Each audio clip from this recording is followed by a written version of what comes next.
Hi guys, welcome back to my channel Shravs world. ఈరోజు అయితే మా సండే స్పెషల్స్ ఏంటో చూసేయండి. అంటే దసరా కదా సండే స్పెషల్స్ అంటుంది ఏంటి అని అనుకోకండి. అంటే మా అమ్మ వాళ్ళు అయితే డైలీ పూజలు అయితే ఏం చేయరు, సో అందుకని నాన్ వెజ్ అయితే తినేస్తారు. వారం అప్పుడే చేస్తారనమాట. సో ఇంకా వాళ్ళు తినేస్తారు కాబట్టి మేము కూడా తినేస్తాము. ఇదైతే ప్రాన్స్ బిర్యానీ, ఇంకా ఫిష్ ఫ్రై, ఇదైతే ఫిష్ పులుసు, అండ్ నెక్స్ట్ ఇదైతే బొంతకోడి మాసం. నార్మల్ బాయిలర్ చికెన్ కంటే ఇదైతే చాలా టేస్ట్గా ఉంటుంది ఈ కర్రీ. ఇంకా పెరుగు చట్నీ.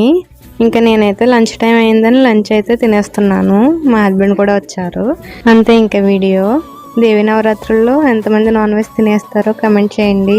ఈరోజు ఎంతమంది నాన్ వెజ్ వండుకున్నారో కూడా కమెంట్ చేయండి. అంతే ఇంకా వీడియో నచ్చితే ప్లీజ్ లైక్ చేయండి. కొత్తగా ఎవరైనా మన ఛానల్ని చూస్తే సబ్స్క్రైబ్ చేసి సపోర్ట్ చేయండి.